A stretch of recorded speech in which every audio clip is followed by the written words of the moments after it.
Hello बच्चों, कैसे हो आप। आज हम करेंगे class 8 Ganita Prakash chapter 1 page number 16 figure it out में क्वेश्चन नंबर 3। क्वेश्चन नंबर 3 में हमसे बोला गया है जो भी हमें स्टेटमेंट गिवन है उन्हें बताना है ट्रू होगी या फॉल्स होगी। ठीक है, अगर जो भी उसके लिए रीज़न है वो भी हमें उसमें एक्सप्लेन करना है। फर्स्ट स्टेटमेंट क्या कहती है? फर्स्ट स्टेटमेंट के according the cube of any odd number is even. मतलब ये कहना चाहता है अगर हम कोई भी ऑड नंबर लें और उसका जब क्यूब करें तो वो इवन नंबर होगा। तो क्या ऐसा है? ऐसा नहीं है। ये स्टेटमेंट क्या है? फॉल्स स्टेटमेंट है। ठीक है, ये स्टेटमेंट फॉल्स स्टेटमेंट है। क्यों है ये फॉल्स? बिकॉज क्योंकि जो क्यूब होगा ऑड नंबर का वो हमेशा एक ऑड नंबर ही होगा। करके देखिए, एग्जाम्पल हम ले लेते हैं। ठीक है, एग्जाम्पल से 3 एक हमारा ऑड नंबर है। इसका अगर मैं क्यूब करूँ तो कैसे करूँगी? 3 इंटू 3 तो क्या हो जाएगा वो? 27। 27 क्या होता है? वो तो एक ऑड नंबर होता है ना। चलो कोई और नंबर लेके देख लेते हैं। 5 ले लेते हैं। 5 भी ऑड नंबर है। इसका अगर मैं क्यूब करूँ तो क्या आएगा? 5 इंटू 5 क्या होगा? 125 होगा। और 125 क्या है? वो तो फिर से एक और नंबर आ गया। इसका मतलब जो हमसे कहा गया वो तो फॉल्स था। और वो क्यों था वो हमने यहाँ पे बता दिया। तो हम कह सकते हैं odd into odd into odd क्या होता है? ओड होता है, इवन नहीं होता। Odd into odd into odd odd होगा, इवन नहीं होगा। ओके, सेकेंड स्टेटमेंट कहती है there is no perfect cube that ends with 8।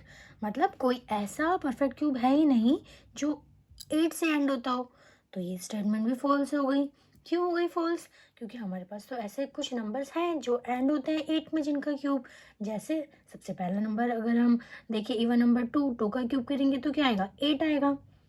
ठीक है, और वो तो एंड में 8 हो गया। तो अगर हम 12 का क्यूब करें तो वो भी एंड होगा विद 8।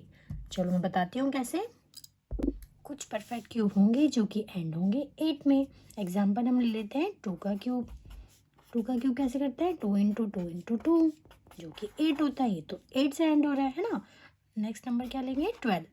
12 का क्यूब करेंगे 12 इंटू 12 इंटू 12 जो कि हमें मिलेगा 1728। और ये भी एंड हो रहा है 8 से। इसका मतलब ये जो स्टेटमेंट दी गई थी ये भी फॉल्स थी।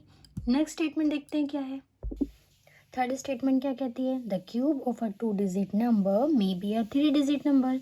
कि अगर हम 2 डिजिट नंबर का क्यूब करें तो हमें एक 3 डिजिट नंबर मिल सकता है। तो ये स्टेटमेंट भी फॉल्स हो जाएगी बच्चों। वो कैसे हो जाएगी मैं अभी लिख के बताती हूँ आपको। क्यों होगा ऐसा? क्योंकि क्यूब जो होगा 2 डिजिट नंबर का उसमें मिनिमम 4 डिजिट होंगी और मैक्सिमम 6 डिजिट होंगी, 3 नहीं होगी। ऐसा क्यों कह रही हूँ मैं? ऐसा इसलिए कह रही हूँ क्योंकि जो 2 डिजिट नंबर है सबसे छोटा कौन सा है बताओ? सबसे छोटा 2 डिजिट नंबर तो 10 है ना। और अगर मैं 10 का क्यूब कर दूँ तो क्या मिलेगा? 10 इंटू 10 इंटू 10 क्या मिल जाता है? 1000 मिल जाता है। जिसमें कितनी डिजिट आ रही है? 4 डिजिट आ रही है।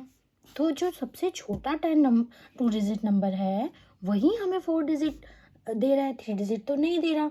तो इसका मतलब हमारी जो गिवन स्टेटमेंट है वो क्या है? फॉल्स है। ठीक है, फोर्थ पार्ट हमें बोल रहा है the cube of a 2 digit number may have 7 और मोर डिजिट। देखो इसका आंसर मैं इससे पहले वाले में बोल दी। कैसे? मैंने क्या बोला आपको कि जो 2 डिजिट नंबर होता है उसका जो क्यूब होगा वो मिनिमम 4 डिजिट का होगा या मैक्सिमम 6 डिजिट का होगा। लेकिन ये क्या बोल रहा है? ये तो कह रहा है कि 7 का होगा और उससे ज़्यादा होगा। तो ये भी स्टेटमेंट क्या हो गई? फॉल्स हो गई, है ना। तो मैं यहाँ पे रीज़न लिख देती हूँ। देखो रीज़न मैंने लिख दिया। जो क्यूब होगा 2 डिजिट नंबर का वो मैक्सिमम उसमें 6 डिजिट आ सकती है। ऐसा क्यों बोला जा रहा है? क्योंकि देखो अगर 2 डिजिट नंबर बोलूँ तो सबसे बड़ा 2 डिजिट नंबर कौन सा है? 99 है ना। अगर मैं 99 का क्यूब कर दूँ तो क्या होगा? 99 इंटू 99 इंटू 99। अगर हम ये सॉल्व करेंगे तो हमें मिलेगा 970,299 9,70,299। कितने डिजिट है? 1 2 3 4 5 6। तो कितने डिजिट आए यहाँ पे? यहाँ पे तो हमारे पास सिर्फ 6 डिजिट्स आई। ये तो बोल रहे हैं कि 7 और उससे ज़्यादा हो सकती हैं। तो इसलिए ये स्टेटमेंट क्या हुई? फॉल्स स्टेटमेंट हुई। नेक्स्ट स्टेटमेंट में हमसे कहा गया है cube numbers have an odd number of factors.